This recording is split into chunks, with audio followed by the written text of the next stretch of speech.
Welcome to Economy Disrupted. I'm Stephanie Segal, Senior Fellow with the Economics Program at CSIS. And this week, we're going to discuss economic policymaking at a time of crisis.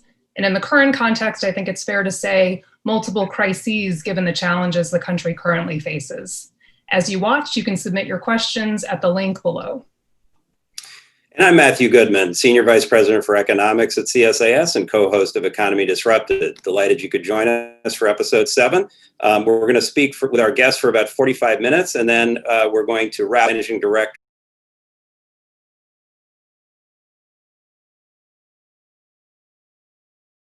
and ask you the first. I'm actually interested in the policymaking process. When I worked in the White House twice, I thought of the CEA economists as smart guys who were sitting there sort of quietly doing economic research, presenting the economic report to the president every year, but not really deeply engaged in the policymaking process. So I'm just interested in how you saw that. It sounds like your role was rather different. Yeah, I think that certainly going back, that the role was quite a bit different. And, that Washington Post story, has been roundly criticized by lots of folks who know what was going on. The truth of the story was radically different from what they wrote. And indeed, I could criticize the Washington Post to say that it seems like that they're trying to attack the White House with everything they got, regardless of what the facts are, that they've been doing that for years. I can remember at one point, Scott Gottlieb and I spent a lot of time on the economics of prescription drugs early on in the administration. And basically the economics of it is that if you let a prescription drug in as a generic that's like just the second one, it doesn't have much of an effect on price. But if you let the third, fourth, fifth, sixth one be approved, then all of a sudden you get all this competition, so prices go down a lot.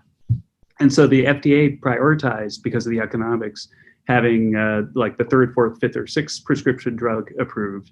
And then drug prices dropped radically. And you can go back, the Consumer Price Index for drugs dropped for 2 years in a row for the first time since the Second World War. And I said that on TV, and then the president repeated it, and the Washington Post actually gave him 4 Pinocchios for saying that drug prices had dropped, even though it was like verifiable in the CPI. And so the same team of guys basically said that I had developed a model, which I never did. I never developed a model. But what we did do, why I was brought back in, is that I've been a very active data analyst and computer programmer since the start of my career. And there's a massive amount of real-time data analysis that had to be done because we were right in the middle of the fog of war. Right now, you can kind of go online and you can go to Google and you can see like what's up with cases, what's up with deaths, and you've got the Johns Hopkins service where you can go and look even at the county level and see what's going on. But back then in March, there was basically the potential for lots of data to be available to policymakers, but there really wasn't a facility to coordinate it all and just give them the answers. And so the president asked me, I was actually in Australia, you might recall, Matthew, Christy and I were in Australia, and they called up and said, you really got to fly back because we have a data emergency. That we're flying almost blind because we need to know stuff that the current government data facilities don't give us any clarity on. And so as an example of one of the things that we did, just about my first week there, it became apparent that there was this terrible constraint with ventilators. And I was on the horn with people in New York State quite a bit, where they were predicting that they would need, 30, 40,000 ventilators. We had about 10,000 ventilators in the federal stockpile. And, the kind of problem that came to my team was, okay, so how many ventilators do we have? Where are they? And it just turned out there was nobody in government that knew that. But we noodled around, we found that Medicare has billing data where for every hospital in the country for Medicare, then they bill you for this or that. And then we also got on the horn to private insurers and said, we've got this emergency, we need more clarity, you need to let us have access to data. And then what we did is we estimated for every hospital in the country, about 6,000, how many ventilators were ever built in a day throughout all of history. And so if they had 50 ventilators built in a day, 6 months ago, then that was our estimate of the capacity of the ventilators for that hospital. Maybe they would have rotated somebody through, but it was like, so we suddenly had data on where the ventilators were A week after that, we were coordinating efforts with governors all over the country to move the ventilators from the places that we found them and they weren't being used to the places where they needed them. And so that was the kind of structure that I got pulled into, which was really quite a bit different, as you said, as from CEA. But as for the did I build, when I first came in, one of the things that I saw was that the non-scientists in the White House and actually throughout government were just really annoyed and frustrated with the epidemiological models because they had been going all over the map. Like in February, there were some that were saying that there's going to be millions of deaths in the US and others that were saying that it's going to be gone by April. There were scientists that were saying that as soon as it gets warm, it's probably going to go away just like the cold. You can remember what it was like back then. And so I decided to use basically standard econometric techniques to look at out-of-sample performance of the epidemiological models. So not to build my own epidemiological model, but to sort of look at other people's epidemiological models as sort of say, well, how did they do? So if I looked at what the University of Washington said a month ago about where we would be today, then how'd they do? If I look at what they said 2 weeks ago about where we'd be today, then how'd they do? And so we started to score all the different epidemiological models by basically taking their forecast and then just overlaying the data on top of it. And then looking to see, as their forecasts evolved, did it get closer and closer to the path of data that we actually observed? But if you look at the data, you'll see that it goes all over the place. There's one of the things that's really frustrating, and it's kind of a black mark on health data in the US, is if you notice that deaths and cases go way, way down every Sunday. But they don't, right? So what's going on is that somebody's supposed to be recording the death on a Sunday, but they're at home. They're not at the hospital or something, right? And so there's all this fluctuation of the data. And so what we did is we just smoothed through. And so it's definitely the case that as of the end of April, that the smooth through data were looking more optimistic than the more pessimistic epidemiological models. And so if you were just a person who was sort of saying, well, what should I think? How have they done? What do the data tell me? Then it's possible you could look at the smoothing and say, oh, it looks like it's going to be okay. But if you go back and look at my TV appearances throughout where, I was getting criticized for saying that we're going to have a Great Depression potentially and so on, then it's just completely inaccurate to say that I was an optimist about the path of the disease. Well, that's really interesting. And I think also, sort of highlights the point that that the underlying analysis and there's still an important role in the White House for that kind of analysis. I mean, that the U.S. government doesn't have a full picture of some of these specific data and other trends. So it validates having brought you back. Let me shift a little bit in a follow-up to another dimension of kind of where analysis fits in, which is the jobs impact of the pandemic and how your advice fed into the sort of policy responses there. You've actually long held somewhat unconventional views, I think, on unemployment based on this testimony that was very well noted at the time back in about 2013, I think, to the Joint Economic Committee of Congress, where you talked about sort of a short-term jobs program to hire people directly into the government to do government work. That was a long time ago, but and employment, improved significantly after that. But now we've got this new hit, and so people are looking around for different solutions. The U.S. has largely focused on increasing unemployment insurance, providing loans to businesses, whereas other places like Europe have been more focused on incentivizing, companies to keep workers on the payroll and to support work sharing programs and so forth, which, by the way, I understand you've also supported in the past. I wonder kind of how your analysis fed into this whole question of the jobs response and sort of any thoughts on how the U.S. versus Europe versus others are responding to this on that front. Sure, thanks. There's a lot going on in the question. So first of all, just looking historically, my connection to work sharing goes back to the Great Recession, where I was at a friend's wedding, of all things. And this person was a Wall Street investor. And he said to me, geez, the Great Recession is having a terrible GDP effect in the US and in Germany. But in Germany, the unemployment rate hasn't budged at all. What's up with that? And so I got on the horn, and having lived in Germany and attended the University of Hamburg, I was able to dig deep into the German literature on this in German. And I found out that they had this program called Kurzarbeit, which translates, I guess, into work sharing, but it's short time work, I guess, might be another way you could, if you're going to be literalist, you might translate it.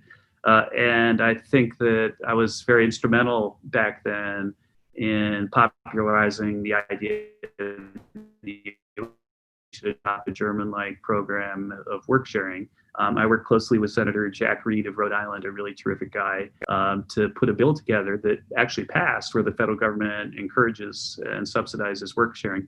And the idea of work sharing is really, really simple. It's like, let's define the problem. The problem is that if you have, say, 99 weeks of unemployment insurance, then a lot of people will take the unemployment insurance and not go back to work until the 99 weeks are up. And then they'll have been separated from a job for 99 weeks. And there's ample evidence that if you're out of the workforce for a long time, it gets almost impossible to get a job. And so by creating this sort of big supply of long-term unemployed folks, which is what we did when we expanded the UI by extending the duration back during the Great Recession, then you might be making a really long-run problem of creating all this long-term unemployment of people who are separate from society, separate from the workforce. So what work sharing does is it gives you like a fractional unemployment insurance. And so if you are, if you like, you could reduce a worker's hours 20%. And then they could get 20% of their unemployment insurance to help replace that income. And so you don't have to separate a guy from the workplace in order to qualify them for UI. You can do it fractionally. And so the way you can call it work sharing is, instead of laying off one guy, you could reduce the hours 20% for 5 guys and, you know, use the same unemployment insurance, but people keep people connected to the workforce. And so that became law way back then. But very few states, except for Rhode Island and a few others, really aggressively pursued it. And it's still on the books, but it certainly is something that should be expanded, especially if this recession extends, you know, deep into next year. And if it does extend deep into next year, then the question is that you start to run into this problem that if people are out of the workforce for, say, a year or more, then they become long-term unemployed and they have increased risk of all sorts of problems like depression, opioid addiction, and so on. And it gets much, much harder to get them reemployed. And so I think that if you sort of think about, you know, the challenge, the labor market challenge of a long recession, then having government employment programs be part of the solution is a good, solid idea. And a final thought on that is that it's a lot more expensive to create a job by, say, building a bridge to create jobs than it is to hire somebody. Right? So if you want to say, I want to, you know, make 500 jobs, I'm going to build a bridge, right? Then you're going to end up spending, you know, a few $1 million a job to indirectly create jobs by building a bridge. But if you hire someone and find something productive for them to do, and especially now in the time of COVID, I'm sure there's a lot of stuff that we could have people do to help those in need. Then it could be a much more efficient way to make sure we don't create a long-term unemployment problem. Right. I would just note today there was some reporting on I think it was a Goldman note that came out today suggesting that up to a quarter of the job losses from the pandemic in the US could be permanent. So it does feel, based on kind of the research that's been done thus far and the knowledge of what sectors are getting hit hardest by the pandemic, that we could be facing some of these long-term structural issues. So I think more energy and more thinking on this topic is definitely going to be needed. If I could switch gears to fiscal policy, and just thinking about Matt's question to you and your thinking about how you make forecasts for really unknown circumstances and situations, I want to ask you about the Tax Cuts and Jobs Act of 2017. So this was legislation that was signed into law in December of 2017. And one big feature of that was cutting the corporate tax rate from 35 to 21%. And at the time, the rationale for that was that it would actually spur economic growth. And I think you were on record referencing the wage gains, the investment gains, and ultimately the GDP gains, which in fact did come to pass in 2018. Moving into 2019, though, we saw something different. In particular, we saw investment, the rate of growth in investment drop, and we also saw GDP come back closer to that 2% level. And some saw that as evidence that what we saw in 2018 was more of a kind of response, a sugar high, basically. And then by 2019, we were back to the historical path for GDP growth, or at least recent history. So how do you respond to that, I guess? Have we disproven, I guess, from the Tax Cuts and Jobs Act, the belief that tax cuts alone can really fuel higher rates of economic growth? No, in fact, what happened went exactly as planned, or at least according to the models. And the way to think about it is that if I invest $1 this year, then it makes the capital stock grow, which will make GDP grow. If the extra dollar of investment is bigger than depreciation, right? Because so if you have a machine and then if there's some wear and tear, and so if it takes sort of $1 to repair it so that it's back to where it was at the start of the year, then when you invest $1, you don't get any capital stock growth. You don't get any growth, from the capital stock into GDP, because your investment is just basically treading water. It's replacing depreciation. And so what happens in the economic models that we use to study tax policy is that investment is a function of all the tax variables. And if you cut the tax variables, then investment jumps. And so that if you start in like a long run steady state, then investment is just equal to depreciation.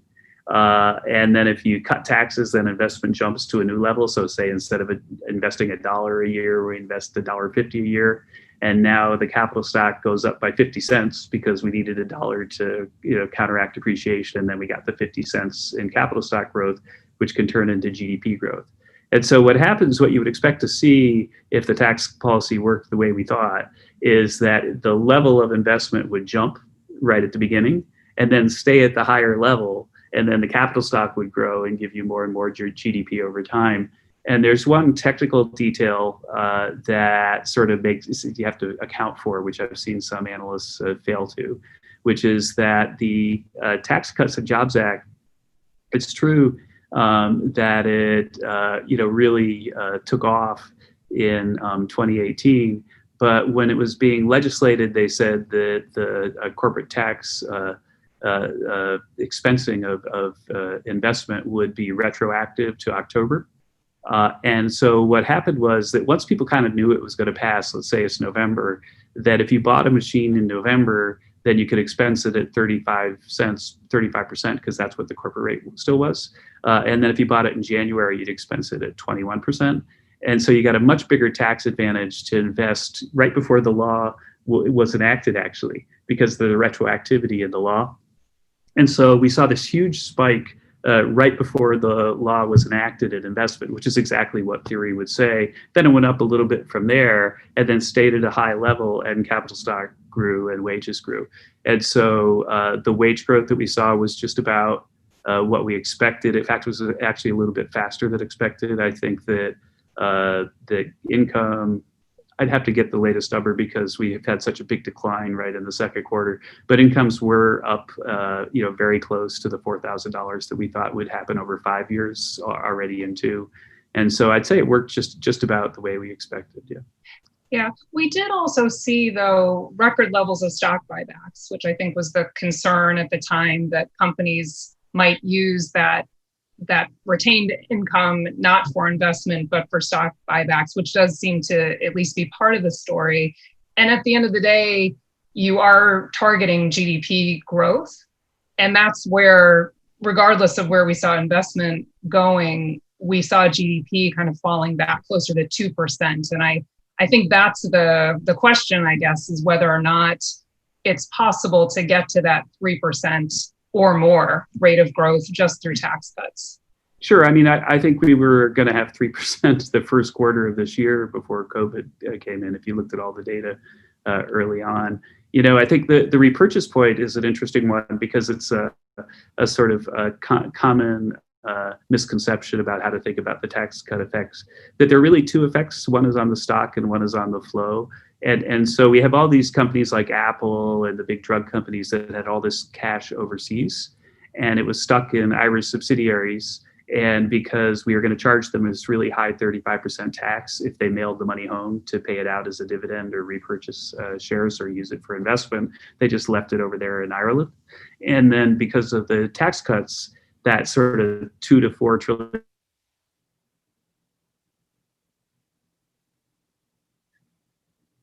home, then there's like this stock of cumulative past profits that suddenly firms could give back to shareholders without having a really high tax liability.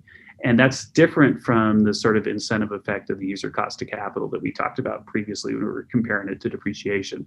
And so that's more of a flow that should happen at a different pace than the cumulative 2 to 4 trillion of cash that was offshore before. But yes, I think for sure we were, I'd have to go back and look at what we were saying in December. But you have to remember that when I took over at the CEA, all the growth forecasts from the CBO and the Fed and from the previous CEA were saying that we were in a new normal and growth was really in the ones. And it was headed that way over a decade. And then because, the deregulation, the tax cuts and whatever else, perhaps some exogenous factors too, made growth will go a lot higher, that everybody jacked up their growth forecasts for the whole decade. So if you go back and compare the CBO forecast from 2016 to the one right before COVID started, then you could see that they probably increased their estimate for GDP 10 years out by a few $1 trillion. So I think that there was a lot of positive news from policy.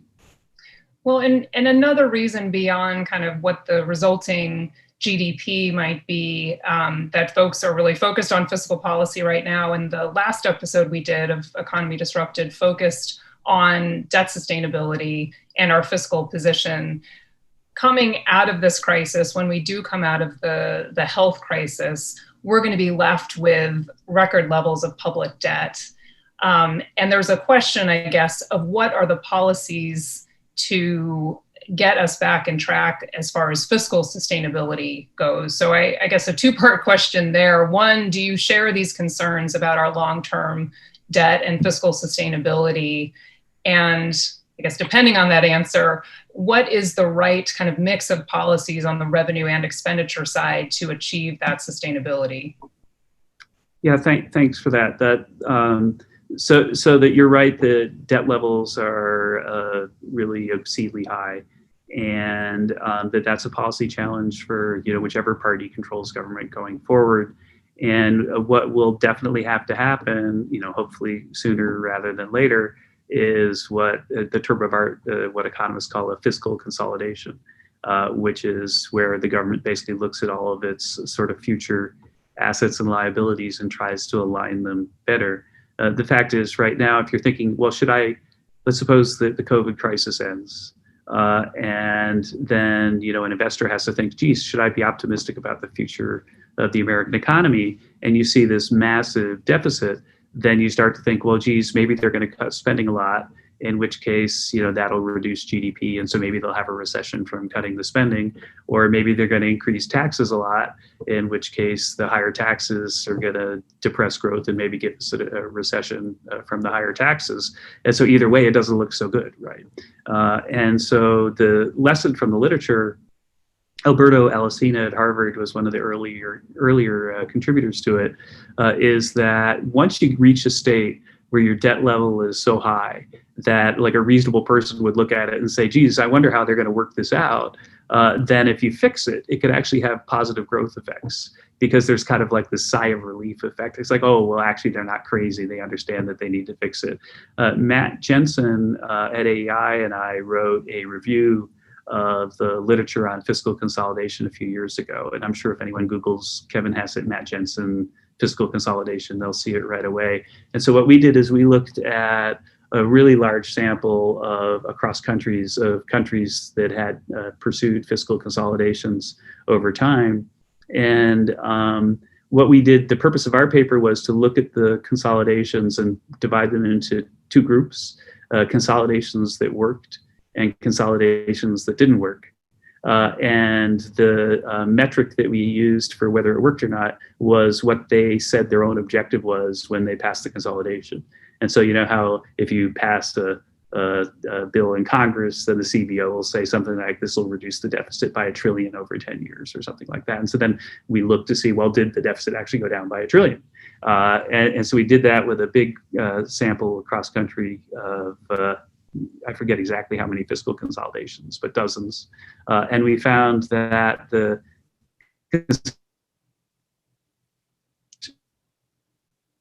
cut government spending or entitlements by about 80% of the change and increased taxes by about 20%. And that the consolidations that relied more on tax revenue tended not to work because the politicians used the extra revenue to do what politicians do, build bridges that they name after their uncles or whatever. But so that the access to the higher revenue made them less disciplined with regard to spending. But once they had actually agreed to cut spending, which is hard to do, then it tended to be credible and they would do it.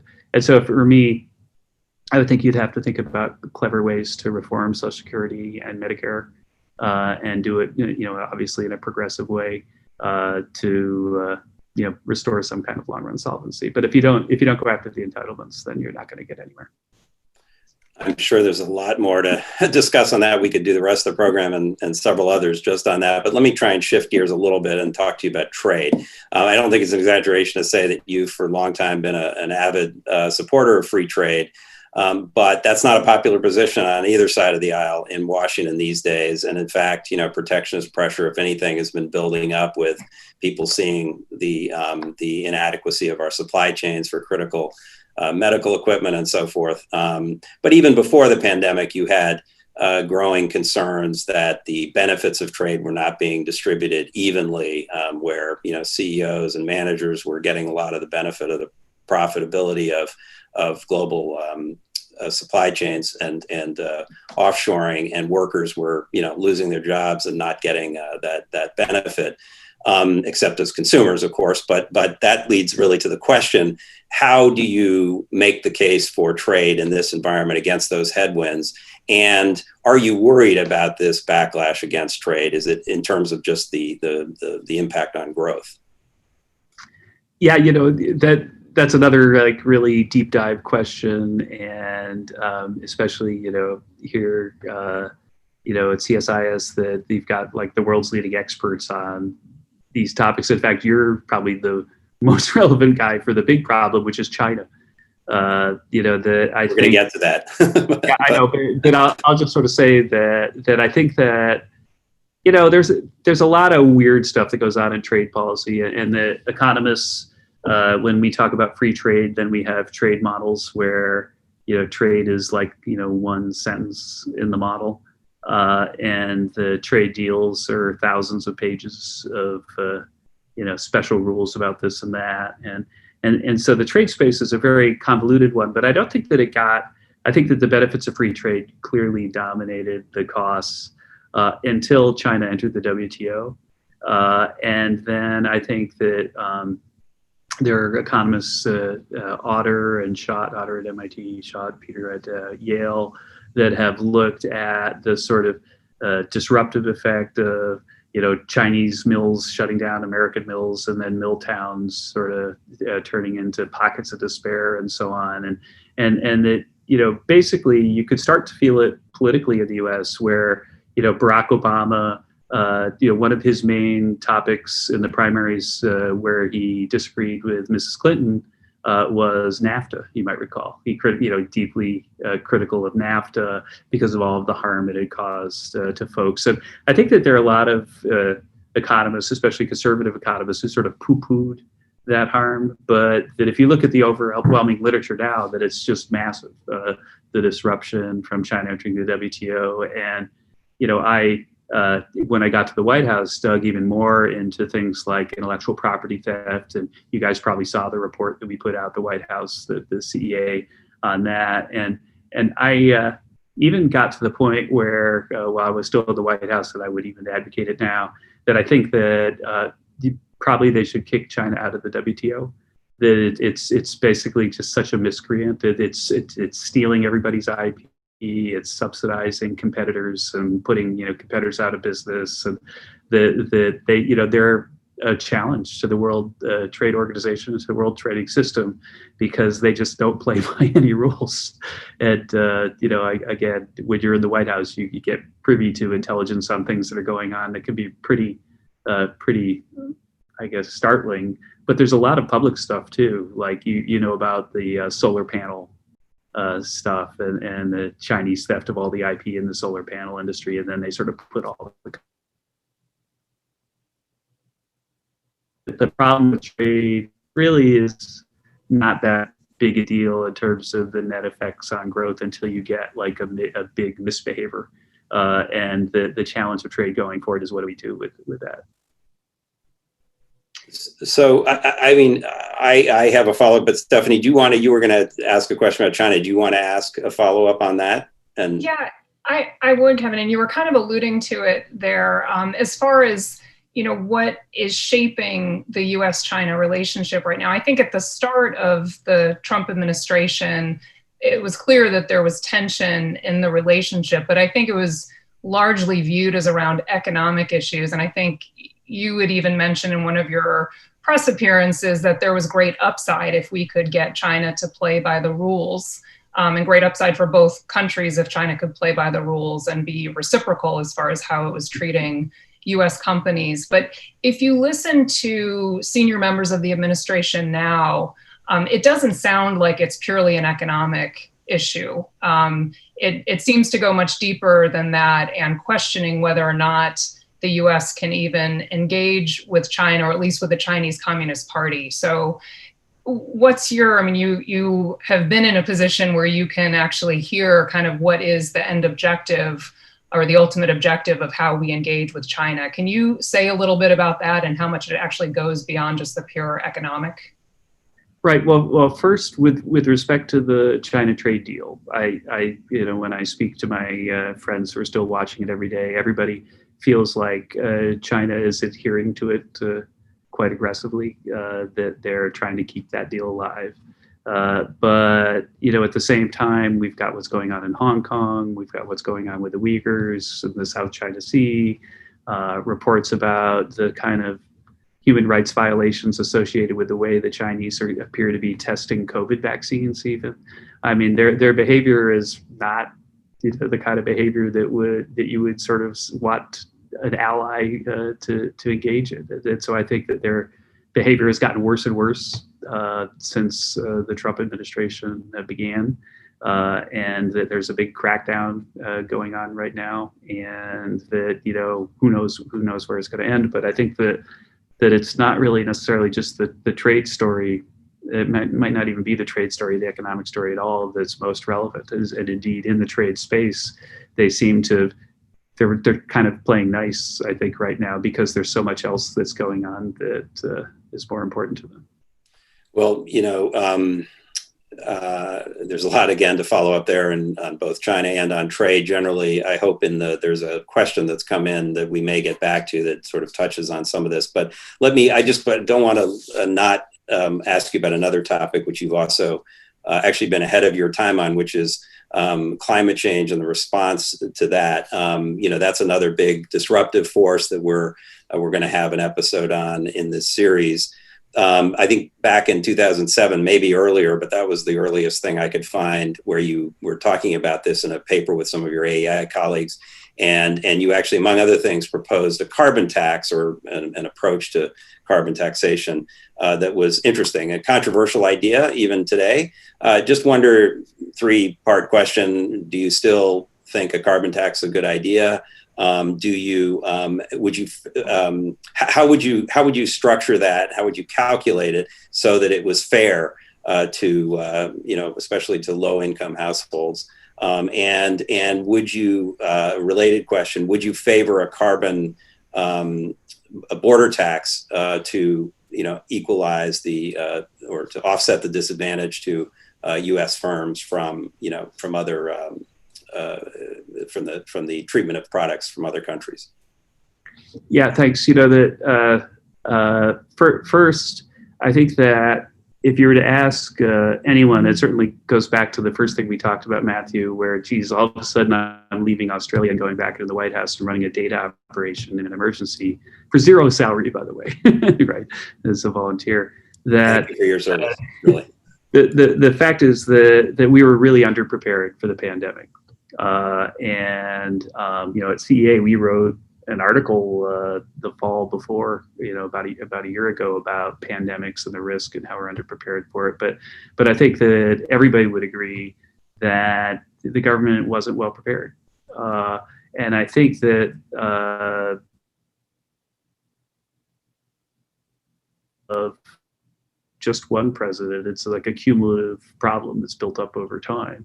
And I think that the reason why we're underprepared for the pandemic is that it goes back even to the question about the debt and the deficit, that, politics is so short-sighted that we tend to sort of disregard rare risks.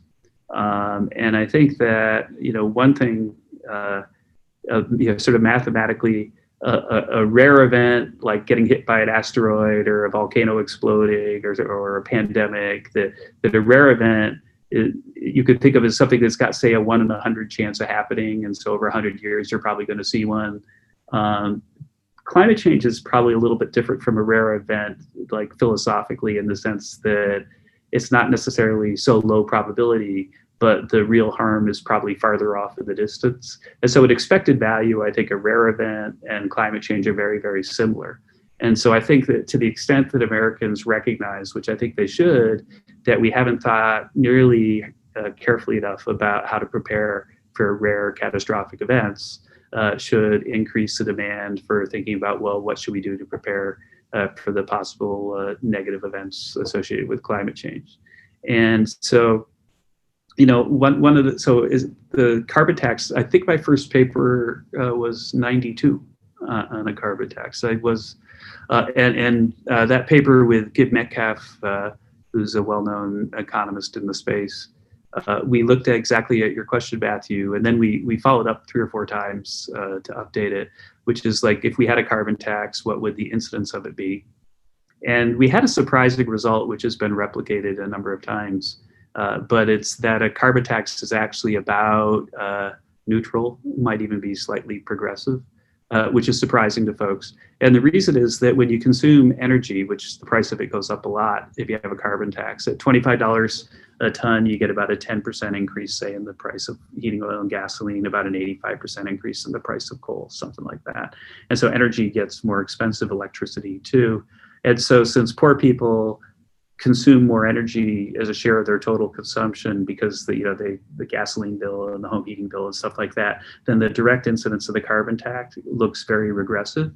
But indirectly, wealthy people are more likely to take an airplane or have a titanium golf club or, things that are very, very energy intensive. So if you want to do the incidence of a carbon tax, you need to look at the direct and the indirect effect. And so the direct effect is regressive, the indirect effect is very progressive because rich people are taking airplanes and so on. And so if you combine the two, then the distributional effect is about neutral or maybe even slightly progressive. And so I've always said, and I've said this for many, many years, that Greta, God bless her soul, is right, that people aren't really serious about climate change, and that's true of people on the left and on the right. And if we go to an asteroid as an example, so suppose that I think there's an asteroid that's going to hit the Earth, and that it's going to destroy us, and that we need to spend lots of money to send Bruce Willis out there to save us or whatever. But you, Matthew, think, oh, Kevin, you're crazy. There's no asteroid coming. Well, if I really believe it, then what I would do is I would say, well, fine, Matthew, I know you don't agree, but tell me what you want, and I'll let you have that, but let me save us from the asteroid, right? That's the kind of deal that would happen. But we've never reached that point here in the U.S. The way it would look, so let's just say that there are a lot of Republicans, although not all of them, who wonder whether we need to act now, and then a lot of Democrats who are sure that we need to. Well, the people who are sure we need to act now should go to the people who wonder, and they should say, what's it going to take, right? And against that backdrop, if you give me a carbon tax and then let me change other taxes that are much more economically harmful. A carbon tax is a pretty efficient tax. And so we've got some taxes that cause a lot of economic harm and some don't.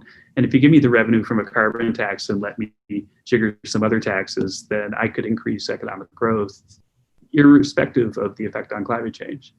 And the fact that sort of Democrats haven't gone to Republicans and said, hey, let's use the carbon tax revenue to, you do with it what you want. but I want to go after climate change, and you do that growth thing that you supply siders believe in. Then you could have a deal. But I would still 100% support such a deal where if you took carbon tax and recycled the revenue to reduce highly distortionary taxes, then you could make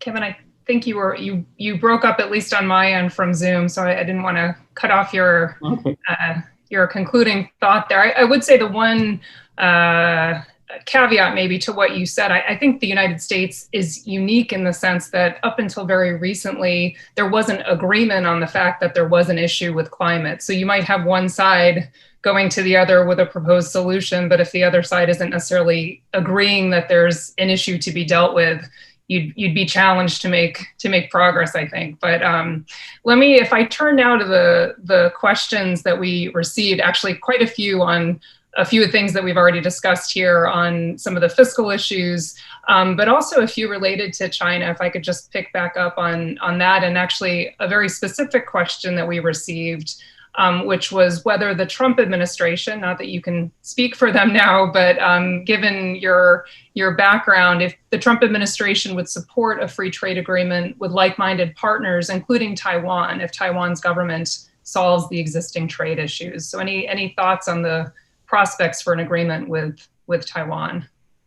Yeah, I think, well, specifically with Taiwan, I don't have any information, but I think a turning point in trade policy in the administration happened when Larry Kudlow was with the president at a G7 or a G20 meeting, and they got to talking about this issue. And Larry said, look, you're right about the way that these other countries are imposing tariffs on us and not opening their markets to us, and that our trade deals are asymmetric. We've kind of unilaterally disarmed.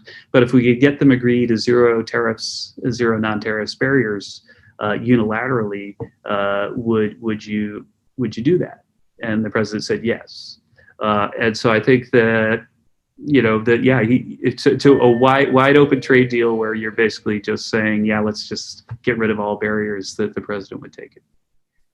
I wonder if he knows the size of our trade deficit with Taiwan, but that's probably a separate separate issue. Separate question. Look, there are so many good questions. There are actually a lot on the debt question, but let me not ask that one. Let me ask you something we haven't really gotten into, which is the interesting question about how the car culture historically has been so important to the economy of the U.S. And now everybody's working from home, although they still seem to be buying cars, which is interesting. But that's another story. I think the core of this person's question is, what impact do you see on the economy due to this change of working culture and the increase of digital technology, on real estate values, corporate and residential, the digital economy generally, what the impact of that is, and how do you think about that in terms of economic analysis going forward? Yeah, thanks. You know what? I think that in the car space, there's something going on that's under remarked upon, which is that if you go back, really early internet days, and you look at right when Google started, that, Google's search algorithm is mathematically not like it's more sophisticated now, but the original one wasn't that sophisticated, but it just used the sort of knowledge it could acquire from its own users and the searches that they made and the things that they clicked on to help the next user who searched on that thing. And then they ended up with this massive scale economy because everybody went to Google because it was better, and then they got better and better because everybody went to Google. I think that something like that is about to happen in the car industry with Tesla, because we are really, really close, like maybe a year from being able to have fully automated self-driving cars everywhere in the country. But to do that, you basically need AI and machine learning and a massive database. And Tesla's got all these cars out there collecting the data you need to have really good self-driving cars. And there really isn't any other company that is going to be able to compete. They're using like really archaic systems compared to what Tesla is. And so Tesla's got like the big data scale advantage that say Google had. And I think they're going to take over the car industry relatively quickly, and that people aren't going to be driving their cars very much at all, that the cars are going to be driving themselves. And so that's like one big change to the car industry I see happening. But I think that the question is right, that to the extent that the 21st century workplace is sort of coming at us quicker than we thought because of COVID, then that's going to make us move around a lot less and probably make our cars a lot less important to us. But right now, the data, as you said, are actually pretty interesting. The inventories are really low. I expect car production in the near term to be a big. Right. Interesting. Stephanie, we're really almost out of time, but I'm sorry, Kevin. I thought you were done. Carry on. I was just going to say that if you have a Tesla that self-drives, then one car can serve a lot more people. So that I was going to finish by converging the two lines of argument, because you could go to work and then instead of having the Tesla sit in the garage for 8 hours while you're at work, it can go around and like be like an Uber and give other people rides instead of sitting in the garage. And so car utilization could end up being a lot more efficient. We'd have fewer cars as well. Interesting. Brave new world. Stephanie, can we sneak one more in? Let me kind of merge a few of these questions together. So there's some skepticism here that the way to fiscal sustainability is through entitlement reform, but I'd like to maybe combine that question with what you just mentioned, Kevin, about some big structural changes that we might see that could also result in higher levels of unemployed for longer. And how do you kind of reconcile entitlement reform, social spending reform, with the fact that we might have more Americans needing additional support from the government? Yeah, so again, an example, let's think of, not to pick one favorite, but let's think of some examples that right now, Social Security is indexed for wage growth, not for price growth. And so one reason why Social Security is sort of bankrupt in the long run is that we expect wages to grow a lot over, say, the next 20, 30, 40 years. And so that the Social Security benefit in real terms that people get 30 or 40 years from now is going to be many times higher than the Social Security benefit people get today in real terms. And so what that means is that people with very high incomes are going to be getting really, really rich benefits. We're promising them really, really rich benefits.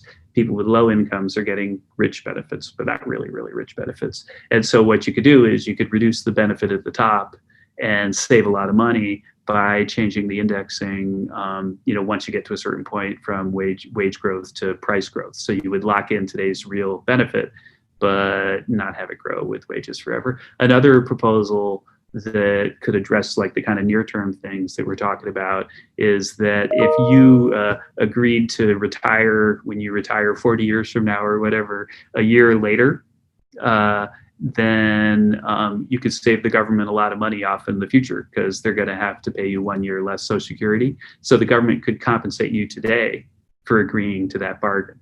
And so we've run the numbers on a lot of different proposals, but if you were to, you could pay someone like $20,000 to agree to retire a year later, and they're 30 today. And so instead of going at 65, they go at 66, and the government could come out way ahead, and people would have more money today, which would help stimulate the economy when it's weak. And so that's the kind of clever policy that you need on the Social Security side. On Medicare, it's basically, in the end, it's like a progressive deductible is in the end how they're going to do it.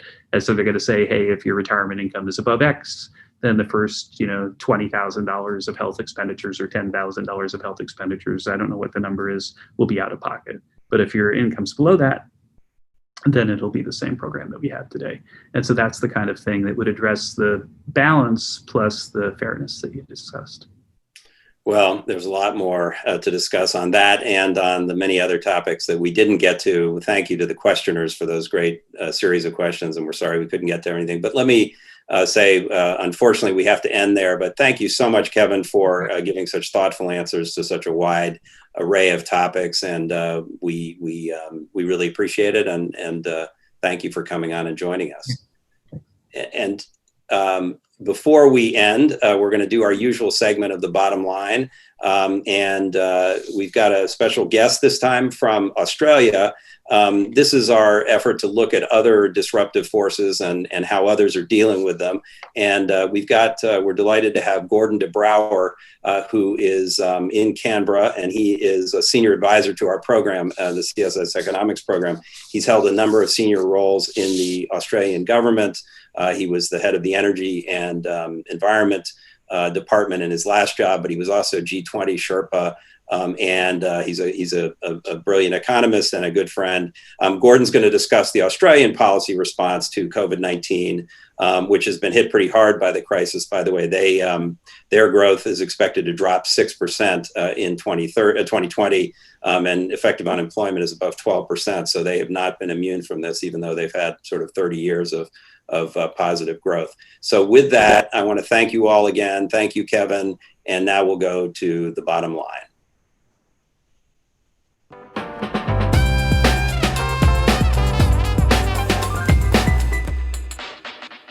Thank you for the invitation to follow Kevin Hassett on economic policy in a time of crisis. My name is Gordon de Brouwer, and I'll talk a little bit about Australia's experience with the pandemic. Economic triage policies have been really important from the start, and they've ranged from a range of income support for workers and unemployed and older people through wage subsidies and other benefits, through to some of the regulatory changes to support firms and keep them going, be that in the antitrust, workplace relations or insolvency domains, as well as working with banks and landlords to ease some of those cost requirements on firms. In thinking about recovery, been very clear that you can't get economic recovery without people being confident in the health system and in the health side. So the economy and health are not alternatives, they really have to go together. In thinking about the priorities for, say, infrastructure spending or for other spending or regulatory change, that's been important to focus on where we can gain some of the changes that have been underway that have been accelerated by the pandemic, especially digitisation, use of big data and changing work practices.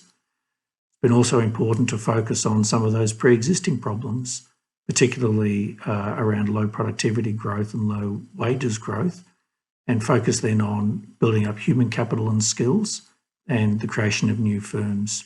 And that also ensures that some of the human capital damage done by this crisis is maybe shorter lived. Also been a focus there on the people who are particularly hard hit by the pandemic. And in Australia, that's really in our casualised workforce.